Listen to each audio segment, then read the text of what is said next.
Hello guys, in today's video I'm going to show you how to find gender settings on your account on Reddit. Easy and quick.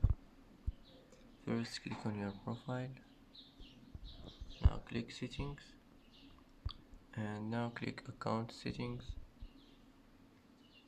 Now here you will find gender settings, and that's it. Here you can manage your gender settings, and that's it. That's how to find gender settings on your account on Reddit. Easy and quick, and that's it.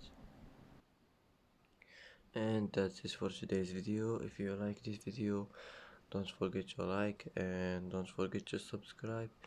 I hope this video is helpful for you, and thanks for watching until the end, and see you in the next video.